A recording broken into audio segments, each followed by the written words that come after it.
Alors salut, j'espère que vous allez bien. Dans cette vidéo, je vais vous montrer comment redimensionner votre photo pour la DV Loterie. Nous allons commencer par regarder quels sont les différents critères d'instruction liés à la photo de la DV Loterie. Alors là, on nous dit la photo DV Loterie a certaines exigences.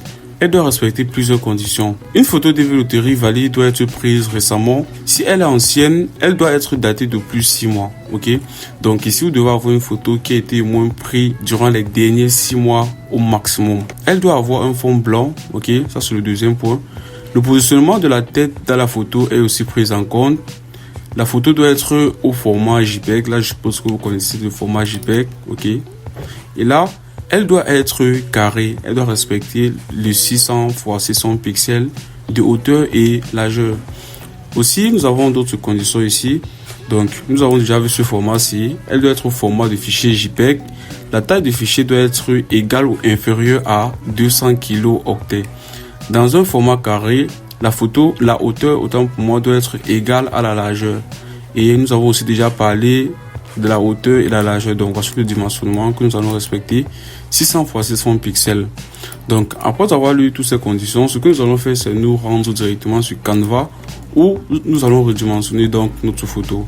Donc, dans Canva, ce que nous allons faire, c'est nous connecter à notre compte. Puis, après que vous serez connecté, vous allez venir sur ce bouton dimension personnalisée. Ok, vous allez cliquer dessus. Puis, vous allez entrer la largeur et la hauteur. Souvenez-vous, on nous a dit ici que nous devons avoir 600 x 600 pixels. Donc, vous allez l'entrer ici, puis vous allez cliquer sur créer un nouveau design. Donc, vous allez patienter le temps que ça charge, tout simplement. Et par la suite, ce que nous allons faire ici, c'est importer notre photo. Donc, moi, j'ai déjà pris ma photo. Donc, ce que je vais faire ici, c'est importer ma photo dans Canva, tout simplement. Ok, je vais le mettre ici, comme vous pouvez constater. Et là, je vais patienter durant l'importation de ma photo.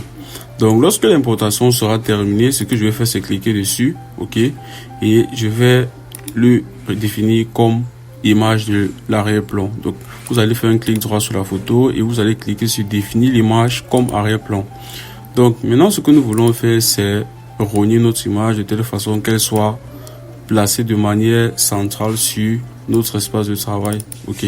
Donc, ce que je vais faire ici, c'est double-cliquer sur la photo, ok.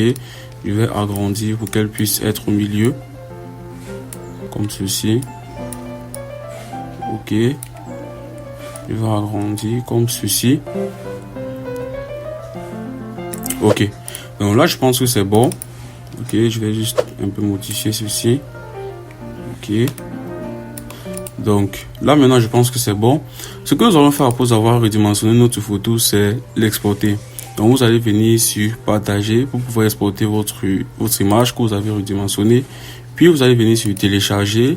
Et n'oubliez pas, ici, vous devez prendre JPEG. Ok. Si vous vous souvenez bien, on a dit notre image doit être en format JPEG. Donc, vous allez revenir ici. Ok. Puis, vous allez choisir JPEG. Maintenant, vous allez cliquer sur télécharger. Ok. Vous allez patienter durant le téléchargement de votre image. Donc, maintenant, nous avons notre image qui a été redimensionnée. Ce que nous allons faire, c'est aller sur le site du vérificateur de photos. Ok. Vous allez donc cliquer ici et vous allez choisir la photo que vous venez de redimensionner. Donc, voici la photo en question. Je vais déposer ici. Je vais patienter. Donc, si le site ne passe pas, comme vous pouvez constater ici, généralement, ça prend un peu de temps. Ce que nous allons faire, c'est utiliser notre site. Ok. Je vais vous laisser le lien en description. Vous allez pouvoir accéder à ceci. Donc, ce que nous allons faire ici, c'est importer notre photo puisque ce premier site dérange un peu. Nous allons utiliser ce site web-ci. Donc, ce que je vais faire, c'est importer la même photo. Donc, je vais l'importer comme ceci. Ok. Là, maintenant, vous pouvez voir clairement que nous avons passé toutes les conditions. Donc, l'extension de l'image qui est JPEG, nous avons respecté cela. La taille de l'image, nous avons respecté. La largeur, 600 pixels, comme vous pouvez constater. La hauteur de l'image est à 600 pixels.